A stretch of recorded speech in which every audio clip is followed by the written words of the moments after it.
It's the morning DNA for April 17th, Crazy. 2023. My name is Aaron Dicer. I'm the man of a single black shirt. She is Danae Hughes, the woman of a million distractions. And we're here to find out what today, this morning, this week, this month, maybe this year is made of. Wow, that's a lot.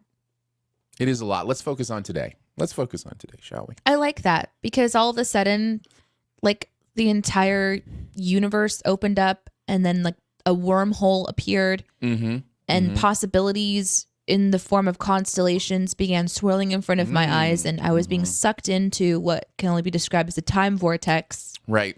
Stretching me into the future and the past with this pressing voice saying, "What will you do with your life today?" as I'm unraveling. So thank you for pulling it back into the now. Because today, You're welcome. I can be late and still have fun. That's today already, lesson of today. Yeah. Yes, it is a day of lateness. We are late to you as far as the next episode, and we are late to you as far as the timing of the episode. Woo! Go us. We are just latening it on all respects. I feel like one of the things that is both true, and I also should be careful with it, I believe I can blame almost all of my tardiness on being a parent if I think about it long enough. Everything is the fault of your child if you try hard enough. I feel like that's true. Not that it's the best thing, but there are... being a parent really changes so much, including giving you the best out for any circumstance. Like if you don't want to go do something, You can't. probably there's a reason. Like you don't really have to. And then also, yeah, like tardiness and things not the child. Yeah. Lolly says, I have no kids. Why am I late? My child. You can just use Iris. By proxy. Just by proxy parenting is the thing. Yeah, of course. Yeah. Of course. Or you can go the animal route if you wanted to. If you have animals. If you don't have animals, you can go on the researching animals route. The animal thing doesn't hold up as well in some courts. In Courts. Oh. Okay, so now we're going to the court level. We've gone from just telling a friend. No. My cat pooped in the carpet to going to court. Speaking of metaphorical courts, courts of public opinion, whatever the case may be, in some circumstances, your child is going to be a much more solid excuse than perhaps having a dog will be, or a cat. I can see or that. Especially a goldfish. Look, if you try to blame your goldfish, you should expect some pushback. I'm just saying. Well, you're not being clever enough. You're not thinking hard enough? You're not thinking hard enough. Yeah. You can get clever with just about anything. I'm telling you can lie. We're saying is everything's an excuse. I did go to the pet store with Iris over the weekend to try to get a specific kind of chew toy that my dog likes. And I didn't find it at the first store, so we went to the second store. And in the second store, they had live animals. So that was interesting because Iris is now of age where going over to the cages and looking inside and thinking about owning one is more of an interesting thought experiment than just like, oh, that's a chinchilla. Now it's like, is that my chinchilla? Yes. So that was interesting. Slab says, oh, sorry, can't go to your poetry reading. Baby Slab has scarlet fever. Okay, so there's lying and then there's inventing too much. Because, yeah, that goes too far. Lolly says, I do have a dachshund underfoot while I'm packing my lunch. And Slab responds, dachshund underfoot is the most UK-sounding town ever. That's very Hobbit-like, isn't it? Yes. Underhill, yes. underfoot. I grew up in Dachshund Underfoot. It's a beautiful, beautiful burg. Beautiful burg. Loved it. Yeah, it was great. Did you ever take your kids to pet stores and then almost leave the pet store with a pet? Did that ever happen? No, the second part, never. Not a chance. If we were getting a pet, it was a considered decision. It was not spur of the moment. However, The first part, as far as like keeping them preoccupied with animals, that was a great thing for like the Walmart fish section. You know, like how like Walmarts have this like aquarium section. Used to. Yeah, I don't know that they do anymore. Look, my youngest graduates from high school in 2 weeks. So, well, it's not your age. It's that you opted to go to the grocery delivery service post-pandemic, and you haven't looked back since pandemic. It's just true. You haven't been to one because you don't need to. We listen, I want to be very clear. Walmart was delivering our groceries in 2019. This was not a post-pandemic decision. This was, are you kidding me? They'll bring the food to me? Sign me up. Yeah, what? You haven't it's needed to. $60 a year? Okay. Like, how is anyone not making this decision? I like to go. You know why I like to go? Because now I am the one that can inform everyone that there isn't a fish store anymore. Thank you. Yes, it adds value to your existence. I totally get it. I'm helping. That's right.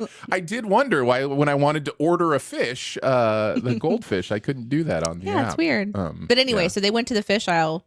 Yeah, so we would keep them occupied in the fish aisle while the other one was doing the grocery shopping or, whatever the case may be. Man, can you imagine just being entertained by fish for long enough for your parent to grocery shop? You're just standing there looking at fish. You don't need an app game it's like to keep you entertained. You're just watching fish. Well, yeah, and to be fair, when my kids were young, app games were called leap pads. Do you remember leap pads? Yeah. Mm-hmm.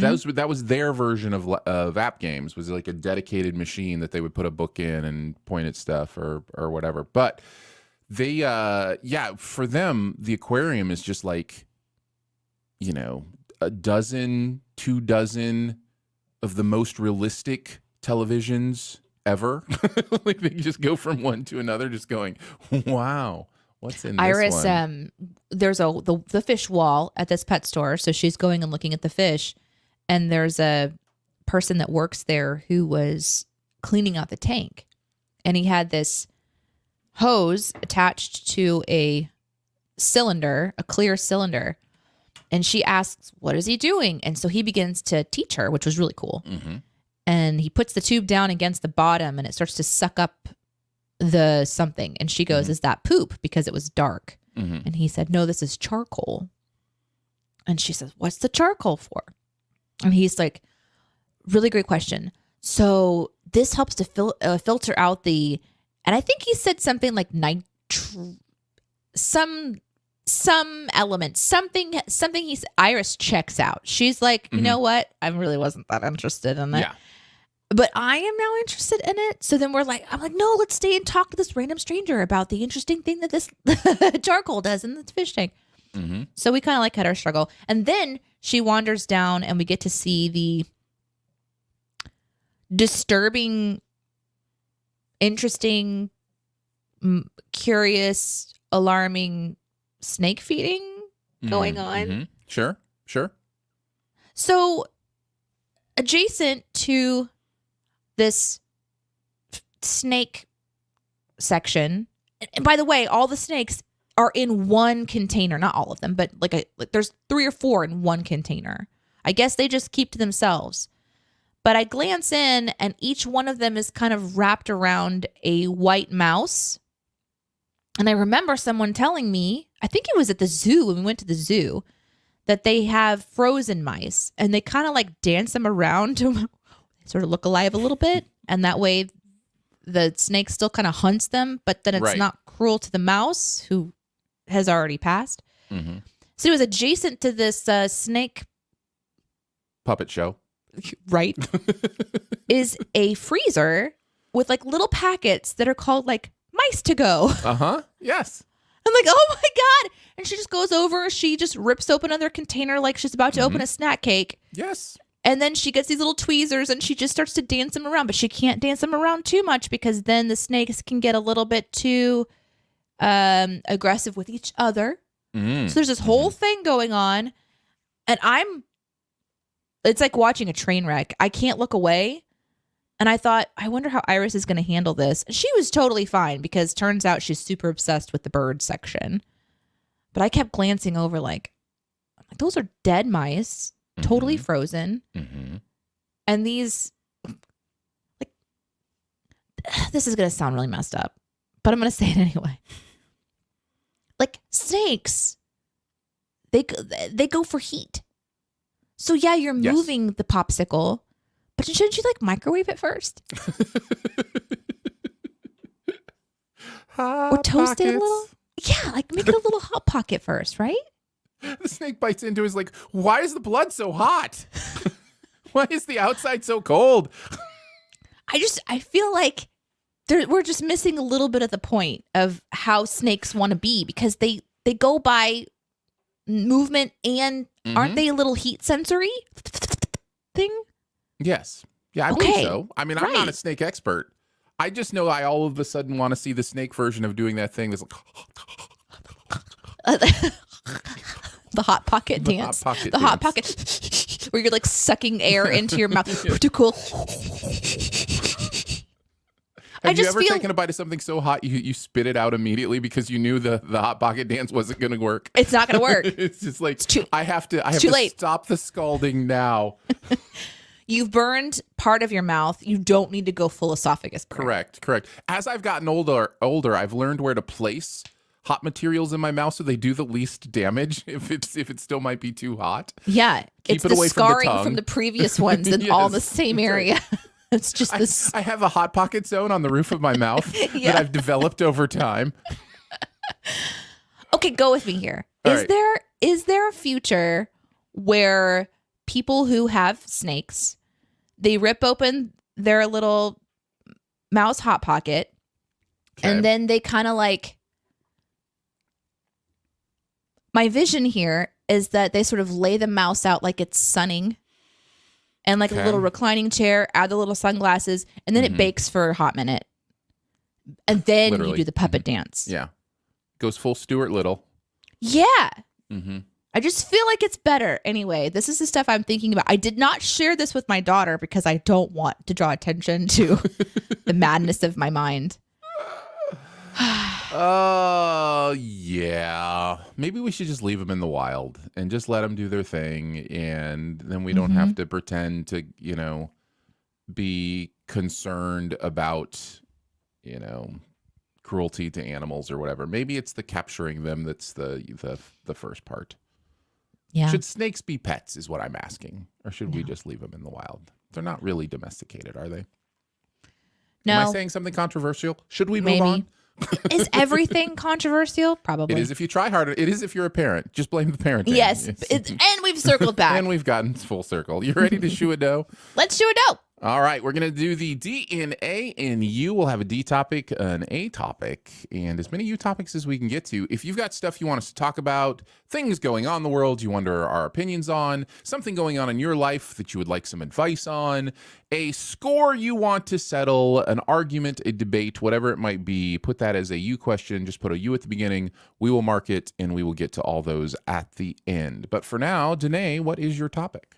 Well, I don't mean to exclude the non-parents that are listening, but you can answer this question too. And this is heavy on my mind because I have a project that I'm doing right now that is trying to undo what I feel is going to be damage to my child if I don't get this habit of mine under control. So my question today is, what's one of your habits that you do not want to pass on to your child, an imaginary child, just an awareness of something that you do that you're trying to actively not give to other people? Wow. And I am right in the middle of an interesting one, and I came up with a solution, and no one stops you when you're the parent because you're the parent. So it's like, I'm going to do this thing, and then I'll ask others' opinions on it, and people seem to be like, this is a good idea. So I'm confident in a lot of ways, and then like, I don't know what I'm doing in others. So Iris has a collection of toys, as has been happening in her life. She turned 6 this week. Yeah, nice birthday party. She had her birthday party over the weekend, and then she's actually turning 6 in a couple of days. And she has acquired quite a collection of toys at this point, which I was warned would happen. I tried to stop the tsunami. I became part of the tsunami. Like, it's hard. It's strange. Difficult. It is. People want to give your kids gifts, and the easiest gift is a toy. Yeah. So learning what Iris enjoys about purchasing toys, receiving gifts, that's been something that I've been spending time on. So we have conversations. Iris and I have conversations about, like, when we go out, we go to places, we go shopping, sort of setting the stage, setting the expectations so she knows we're not shopping for toys today. Because her struggling with the need versus want thing is just going to be part of her journey, and she's still young. But we have these conversations. I can't do the dicer method. Aaron, do you want to talk about the dicer method quickly? When your kids are away for a couple days, you throw all their toys away? Can't do it. Can't do it. But thought about they're not using them. Listen, the dicer method has never backfired. I have never had one of my children go, "Hey, where's that thing?" Because they don't use them. I mean, you have to know what your kids are attached to, like, because there are a certain few that if you threw away, they would know. But no, every purge there was never a, hey, what happened? Never to this backlash. Thing? Not a one. So my attempt at the dicer method looks like this in my household, and I may adopt more of the dicer method soon, because I feel myself in the anxiety and because it's triggering for me, the collection, the hoarding, kind of the space being gone. What are we doing with all this stuff that you don't touch?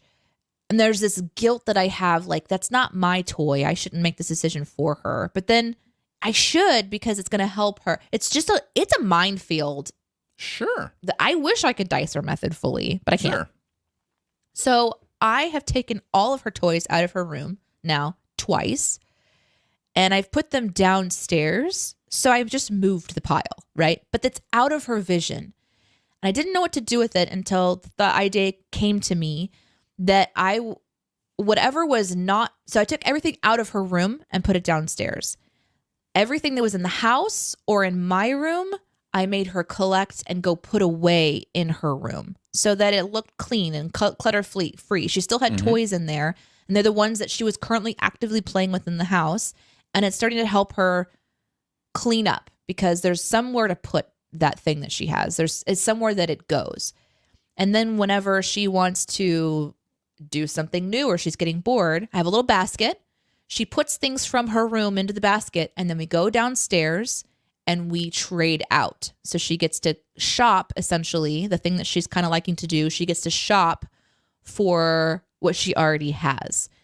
And we have a box there now for donation. And if she picks something up, I ask her, do you want to keep that or do you want to donate it? And she's starting to put things in the donate box. So now I'm starting this process of her trying to engage in having a clean space, only having what she's using, not collecting new things. And then we go into her birthday where she gets a whole bunch of new stuff. So that's sort of what I'm trying to do. And I don't know if it's going to actually solve the habit that I'm not trying to pass on to my kid, which is this fear of letting go of things, this like anxiety that, oh, maybe I'm going to need this paperclip later. Like, it's a freaking paperclip, Danae. Just, I got my own stuff that I've got to work through, but I don't want it to pass this, like, every single item has potential. Everything has something it can do. And I don't want her to have that pressure of keeping everything. So this is me trying to kind of begin that with her.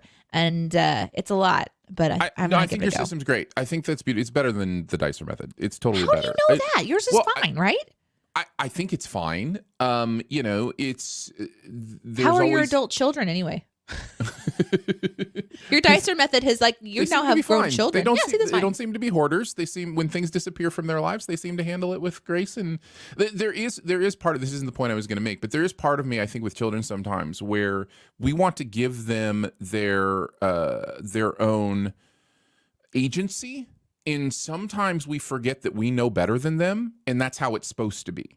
Like, we know better what is good for our children than they know for themselves. That is how it works. Their brain is still developing, whatever. And so finding that balance of, like, giving them agency, allowing them to figure things out, to grow, to make decisions on their own, versus sometimes you just got to make the decisions for them.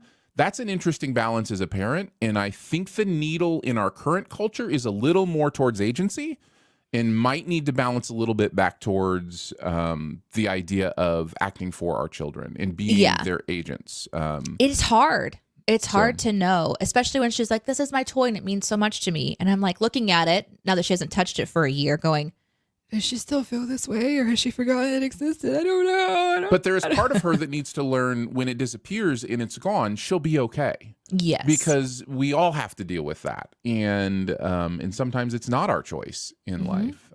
So I don't mind my method, but I like your method. I think it allows her the agency of understanding what she's doing. And I think there is something about that idea of teaching our children how to give, how to understand. The other point I was going to make, the other thing I was going to talk about on this topic, which is very near and dear to my heart as someone who loves throwing things away, is I think we go very quickly to the donate, and I think we donate too much. Now, hear me out. Hear me out. We live in an overabundance of resources, right? So the fact that I donate a toy somewhere does not necessarily mean a net positive good for the resources of the world. I wish there was a way to recycle instead of just, trash, because we do have too much trash, which again comes from an overabundance of resources. But it's the same thing like when you tell your kids, eat your food because there's, starving people somewhere in the world. Well, is that food going to feed them? No, because we have an overabundance of resources in our country and where we live specifically.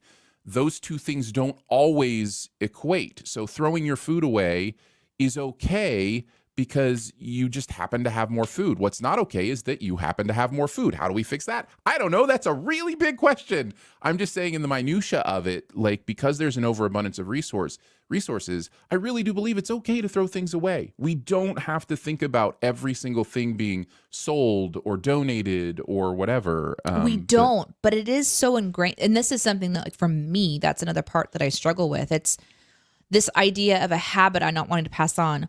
I don't want to pass on keeping things because you feel obligated to keep things. I don't want to make her feel like there's a couple things in her giveaway pile that I think my mom is going to have a struggle with. She's going to look at it and go, wait, you're giving that away?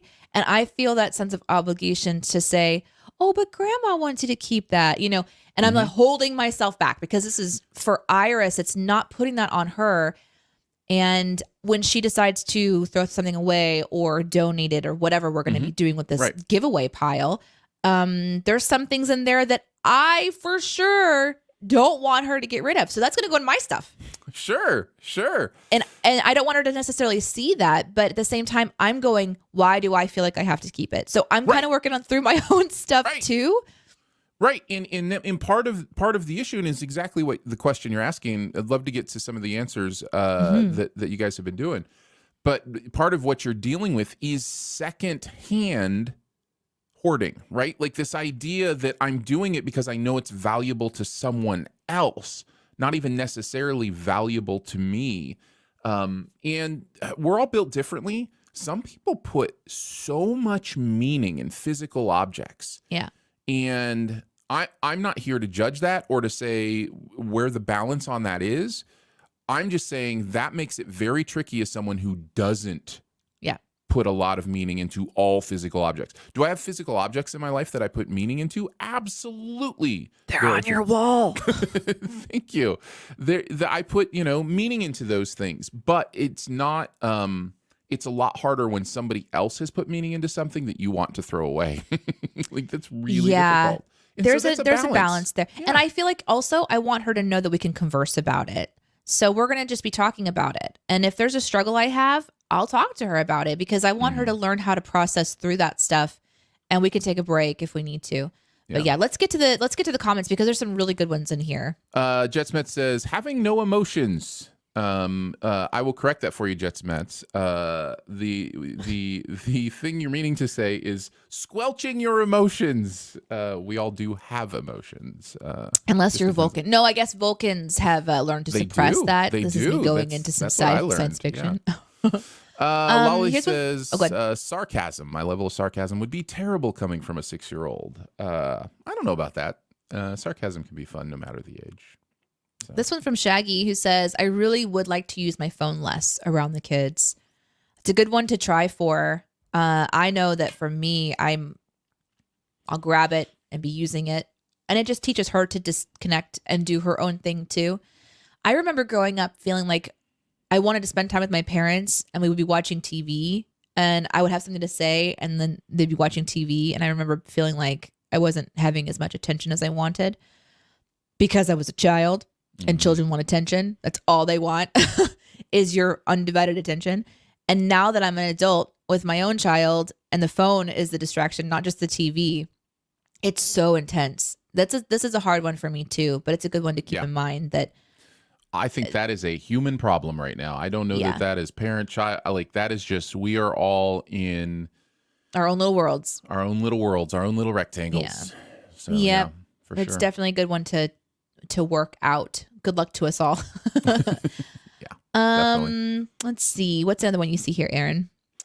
Those were the three main ones I saw. I've been trying to rack my brain on my own answer to this question, and it's a little bit different for me right now because, like you mentioned, my kids are all adults now. My youngest is 18 and graduating from high school. Fingers crossed, and that will be, that will be a demarcation of a type of parenting that has ended. Right? You never stop being a parent. Never. That's all. There's always going to be parenting on some level or not. But there is a demarcation that we are hitting right now that is a shift in what parenting looks like. So I've seen kind of the things that I've passed on to them. And I think if there is one thing about my personality that I passed on to them that's going to give them problems, I'm not sure I hate that I passed it on to them because it can also be beneficial, but it's the idea of the steadiness of self-actualization. So the idea that you are in a place where you don't get heated during arguments or frustrations or those kind of things. And the reason this can be a bad thing is because in relationships, sometimes you don't communicate what you need to communicate by just being steady and stone-faced, and because it can come across as apathy. And many times in my life, people have felt like I didn't care about a topic or something that was important to them because I didn't react in a certain way. And so yeah, that personality trait is one that will probably give them trouble every once in a while. And they all have it. They all have it at one level or another. So yeah, that's hard though, because you want to be yourself, but you also a certain level of awareness of yourself and talking about how that can be perceived it's interesting because you don't necessarily want to change for other people, but giving them an awareness of how people might perceive you is sometimes helpful. Yep. I did want to mention this one from Christy, who says negative self-talk is one. I didn't see that one. Yeah, definitely. Or the one of the old habits is being overly self-critical, like that negative self-talk. That is something too. Like I remember my mom talking about how she didn't like her body. And what was really weird was there's two specific instances. One was like when my body started to change and look more like her body, I got really self-conscious because I looked more like what she was negatively talking about herself about. But specifically, she hated her feet. And I have her feet. So I did not wear shoes. She's just walking on little nubs now? Like what's the... I didn't wear shoes that had open toes until I was in my early 30s because I didn't want anyone to see my feet because I thought that they were grotesque because my mom hates her feet and I have feet just like hers. So it's so interesting how like little comments that she would make about when she was shoe shopping, like, oh, I hate my toes. It is so weird how that stuff can like really get in. And it's just, there's too much pressure. There's too much pressure as a parent that like you can't get it all right. But you go back and you have those conversations and just say, hey, I'm struggling here. And Iris has been really great with that. I've apologized to her about little things like I snapped at her over the weekend. And she's like, Mom, I was just doing this. And I was like, oh, I am so sorry. I thought that you were doing something else entirely. Let's start over again. I'm going to take a deep breath. Let's start over again. She's great. So I think that level of just self-awareness, hopefully, will help counterbalance the weird stuff that I'm going to inevitably pass on to her. Yep. The pressure. Oh, the pressure. But doesn't that take a little bit of the pressure off, though, to know that there's nothing you're going, like, it is a given. You will mess your children up in some way just by being their parent. I think, because we're all human beings, just messing stuff up. That's what we do. We really are.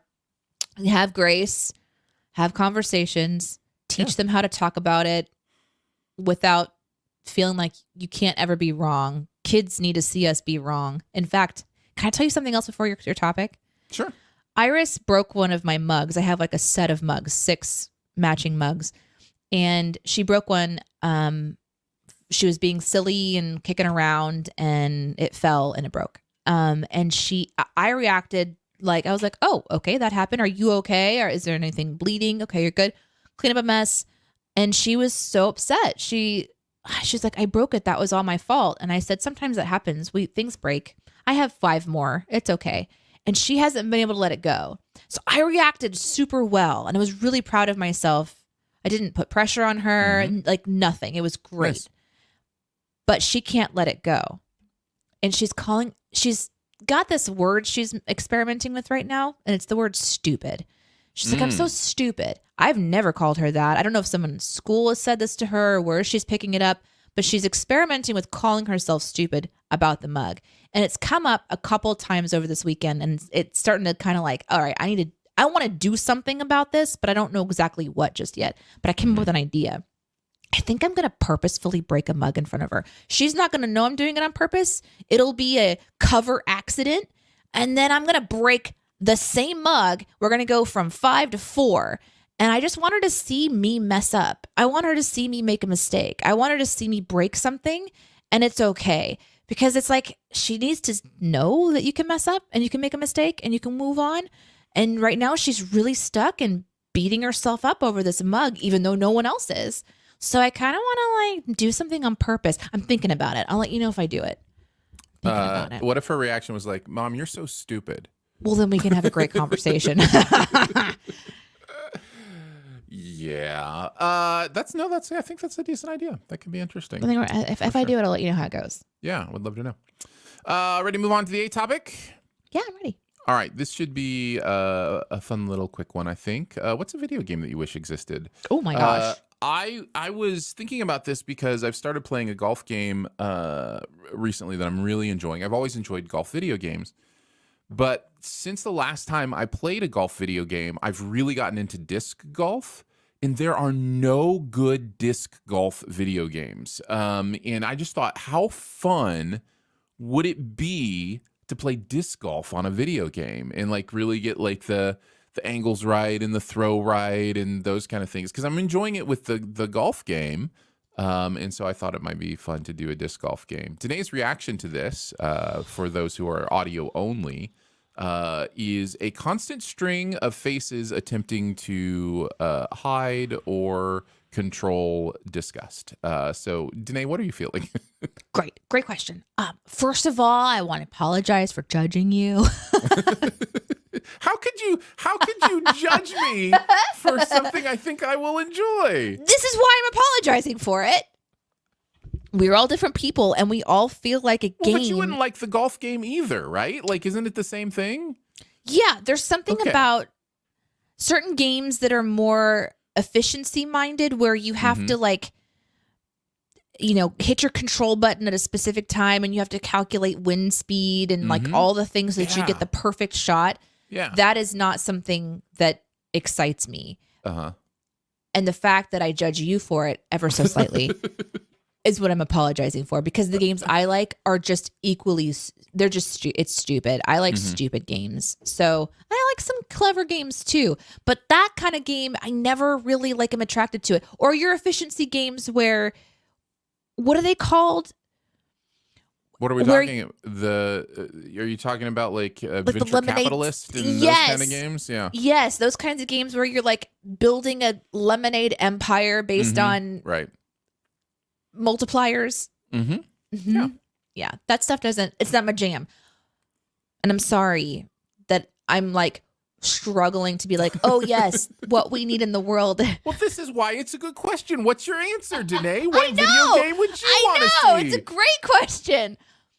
But I don't have an answer for it yet because I don't know what kind of game I would be like, man, that'd be so fun for me to do.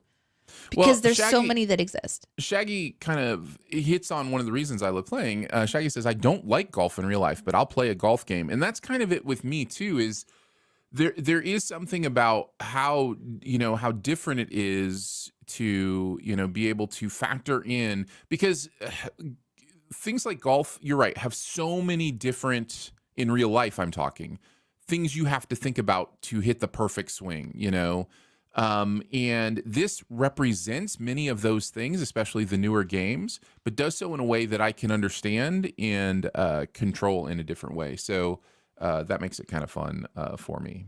So yeah. This is a hard one. I'm having a hard time. Slab says, watch the new Tears of the Kingdom trailer with Baby Slab, and we both talked about how we wish there was a Zelda game that you played as Zelda and had to save Link. Mm-hmm. I'm surprised that doesn't exist, but you're right. That would be kind of a nice perspective shift. Nick says, I wish there was a MMORPG like World of Warcraft, only it's Pokemon. You get to pick a character with a Pokemon class like a hunter, only your Pokemon partner has different skills, healing, tanking, DPS, etc. In the dungeons you go to require you to team up with other trainers. Then as you level up, you can add more Pokemon to your party and you can multi-class. That'd be kind of fun because then you're playing in the world of Pokemon. That'd be interesting. And not too far-fetched. None of these are games that are too far-fetched. Yeah. I really struggle. I'm going to struggle to land on one specifically, but I am reminded of the many times I've tried to find some games for Iris that are kind of more specific to where she's at in her life. And it just takes a long time for me to find them. Mm-hmm. And I have found some really great games that she can play that are technically like developing some kind of a skill rather than just mindlessness. Mm-hmm. But for me, I have kind of found a game to play to entertain me because I'm super simple to please when it comes to games. I'm sorry. No. I'm trying to think of something. No, you're good. You're good. Let's see. Link says, I want a Pokemon game where you can visit every region and be able to catch them all. I think that might exist. That could exist. That one could happen. That's my problem is I'm thinking of things like, oh, that already exists. Yeah. Like there are games that you can play that pay you money. There are games that you can play that help you accomplish actual goals for, brain busters and training. There are calming games.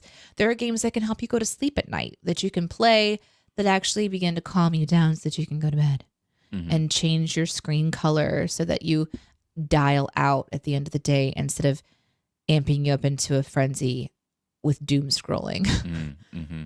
Yeah. So I feel like there's so many options out there. I wish there was an app video game that would attack all the advertisers who make terrible ads for their video games. This is a good answer. That's the one I want. There are some terrible ones out there.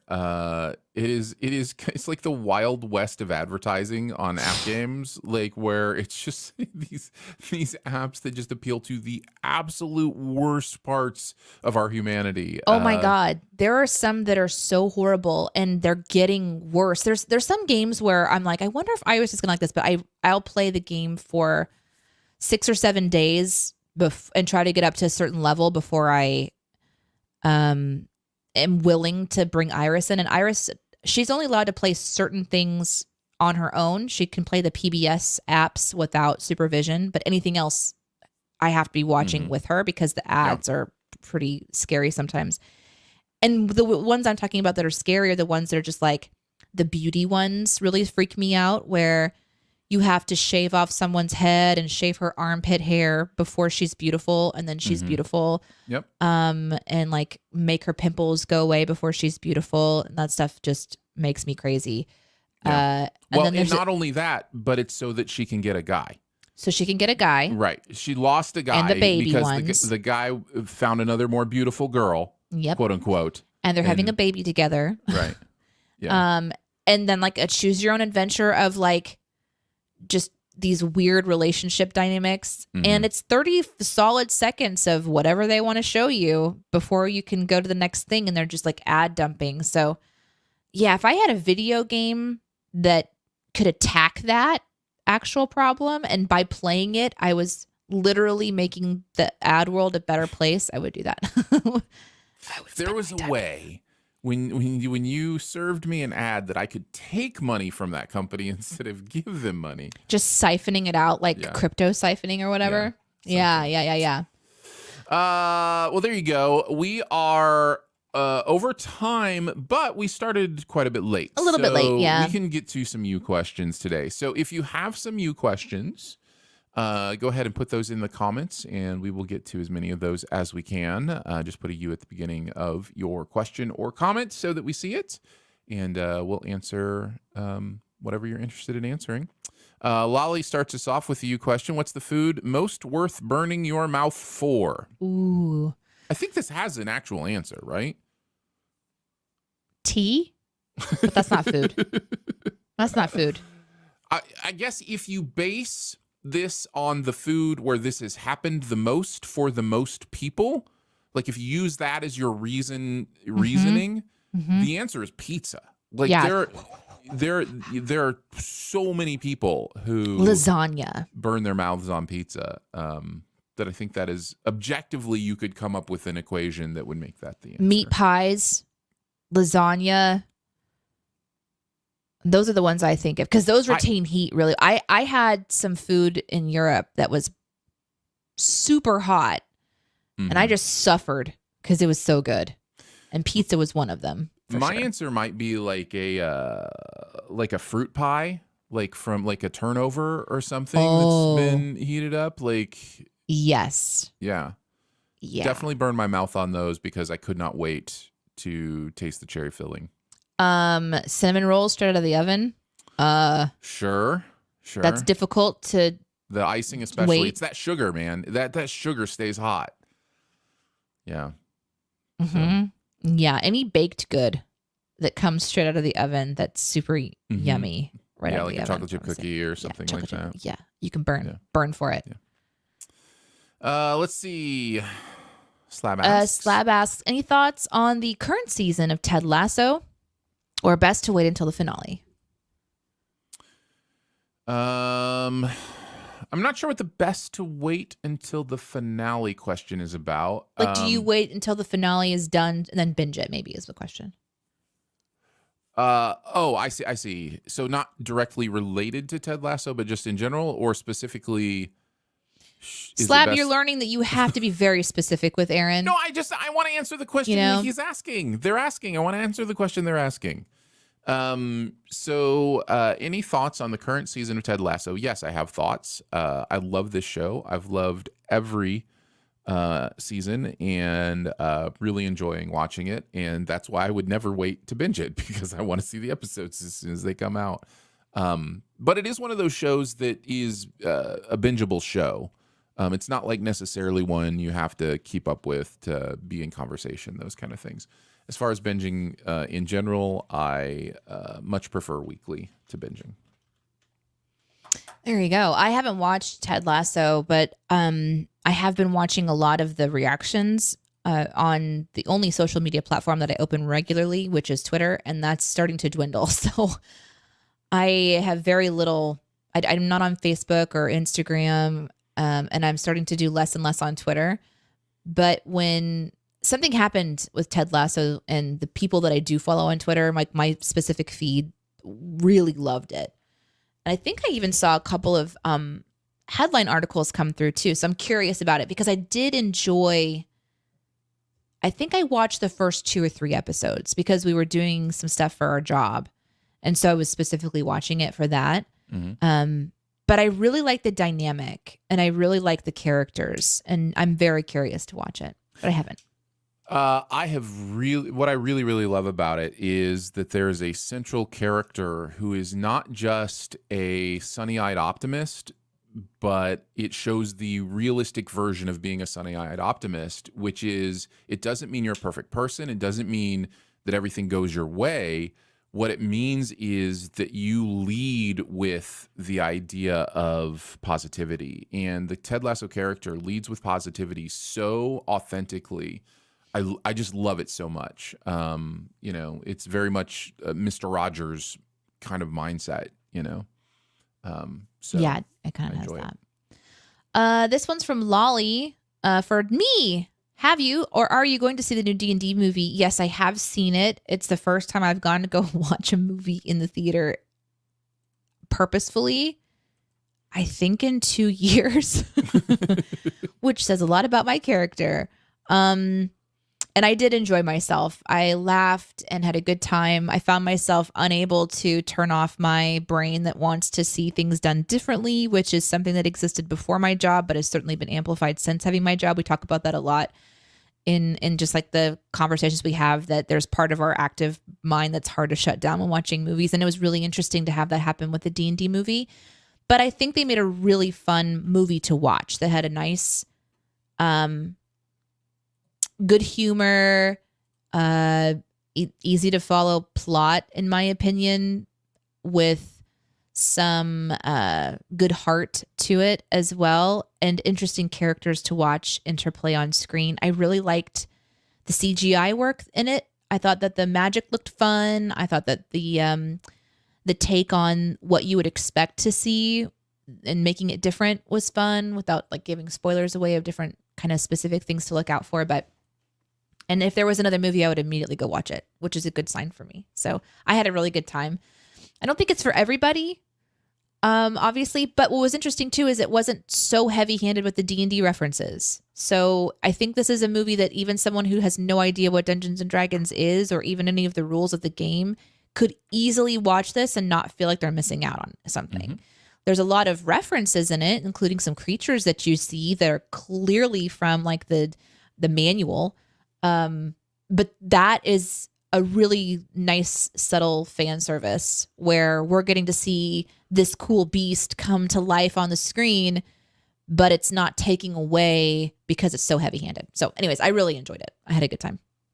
Yeah. And I would recommend it for people who enjoy fantasy movies, fantasy adventure movies, comedy person, and then of course a D&D lover, I think is going to have a really fun time with it. Personally, especially like there's a couple of moments when there's a specific spell that's cast, but even if you don't know what it is, you're enjoying what's happening on screen because they really bring it to life. And that's hard to do, I think, sometimes, but I thought they did a really good job. Let's move into this question from Link. What is your current favorite movie of the year so far? Because Dungeons and Dragons might be mine. And I really, really enjoyed it. I'm not a Dungeons and Dragons person. I've never really played a full campaign. And so it's not that I was necessarily attached to that stuff. I just think it's a really well-made film. And I think the guys that wrote and directed it, I really vibe with their sense of humor. They also did Game Night. They also wrote and directed Game Night, which is just a phenomenal comedy. I just think this is a great comedy. If nothing else, it's just a great comedy. It's a good time. And so it might be it's either Dungeons and Dragons or Air. Are the two from this year that I really, really liked so far. So yeah, today I don't know if you have an answer to that question, but I thought since my answer was Dungeons and Dragons, it's the only one that I've seen outside of what I've watched for work. Well, there you go. So, and those are often not even ones that came out this year. So I'm like, I liked this movie, and it's something that came out in 2017, and I have no idea. Right. Yes. But yeah. I want to do this one from Nick, who says, we're going to take the kids to DC next weekend. We're on the way home from a wedding in North Carolina. We're doing the Air and Space Museum, but is there any other must-dos in DC good for kids? Man, if you have the chance to go see the National Natural History Museum, that one blows my mind. And it's very well maintained, and they have different obviously sections that you're going to be walking through. I personally don't like the Air and Space Museum as much, but I'm not as much into like planes and space and stuff like that. So for me, it was interesting walking through and seeing old airplanes and kind of like this is the history of this part of our world. And that's great. But the Natural History Museum had dinosaurs and it had gemstones. It has like this jewelry set. The Hope Diamond is there. So I'm more interested in like that kind of stuff. And they usually have like some one-off displays. So that one is for sure one if you have a chance to only do one other thing, depending on how many days you're spending in DC. If you could do one other thing that's free and I think the kids would enjoy. But if they've seen dinosaur bones before, they might not enjoy that as much, because for me, like going in there and seeing the Triceratops skull for the first time was pretty mind-boggling, because until then it was Land Before Time, right? And I'm like, oh, it's kind of like cute. And then you go see a freaking dinosaur skull and you're like, I would be dead. This thing is massive. Or the first time you see a T-Rex, I would be dead. Look how huge this thing is. Or the first time you see a sloth from that era, a giant sloth. Have you ever seen a giant sloth skeleton, Aaron? I have. Yeah. Holy crap, they're huge. Mm-hmm. That was a sloth. Anyways, that stuff blows my mind. Yeah, but you could run away from them pretty easy. You think so? Oh, man. I second the Natural History Museum. I also don't know why Danae is dissing my space museum, the Aaron Space Museum. But the only other thing I would mention is don't underestimate the impact some of the memorials could have on your children, depending on their age. You get to a little bit. There is a too young for that kind of stuff, I think. But I think it might be more broad than you think. When we took our kids to DC, they were in the 4 to 10 range, and they zoned into the Vietnam Memorial and the Lincoln Memorial. The grandeur of those memorials are, something that captures anybody's visual attention, but then to have them ask, what are all these names, or what does this mean, or there's something interesting about how that kind of grandeur can lead to conversation and education. So don't underestimate a walk down the whatever pool there, and seeing the Lincoln Memorial and all that kind of stuff. So yeah, I'm gonna do a quick something you mention. can only do in DC. Yeah, so. Another couple quick mentions is the Botanical Gardens is beautiful. Mm-hmm. Library of Congress is beautiful. And then they have the National Museum of the American Indian there, and their food at that museum is scrummy because they have a lot of variety of just like different kinds of corn and tortillas and stuff. My cousin lives in DC, so I've had the chance to come visit a few times. But I love the Botanical Gardens. So if any of your kids are interested in like just plant life, it's gorgeous. And I think you're going when all of there might be like a lot of the dogwoods in bloom and stuff. So anyway, enjoy it. Enjoy it. I'm jealous that you're there. It's such a beautiful city. If you have the time to explore it. Yep. Well, I think that can wrap it up. Thank you for hanging out with us this morning for a little bit. Nice. We always love doing that. We do love doing that thing. Thanks for being patient with us when we're late and when we can't come. I wish I could tell you guys like the actual reasons why sometimes we can't go live. Just know that it's usually my fault. And by my fault, I mean I'm having a migraine. I have a child. There's just so much going on in my life. So Aaron's super patient with me. Thank you guys for being patient with me too. Maybe someday I'll be able to be more consistent, but we appreciate that you're here. We're excited to be here whenever we can, and I believe what Danae has said from the very beginning of today's episode is if you feel any frustration or being upset about the fact that we miss a Monday or whatever, your first instinct should be to blame Iris. That is right. That's Good what she's communicated for us today. Just don't tell her I said that. She's gonna grow reference this podcast when she's 20 and she'll be like, well, this makes so much sense. Thanks, Mom. Somebody was saying recently, I forget where it was, you may have even been there, but that there will exist it was on a podcast I listened to. There will exist a world someday, very soon, because of what we're calling AI, but just the way that computers can access information so quickly and come up with stuff, where our children will be able to go, hey, can you play for me everything my parents said about me on their shows online? And it'll just be there for them just to listen to. They won't have to seek it out. They won't have to be interested in what we're doing. They can just ask a computer, hey, I'm just curious what they said about me when I was growing up publicly, and it'll all be there for them. So when you hear this part of that, my dear sons, just know it was all love at its foundation. And I hope we lovingly blame you for everything. For everything. Thank you. We will absolutely catch you on the next Monday or someday. Love you guys. Bye.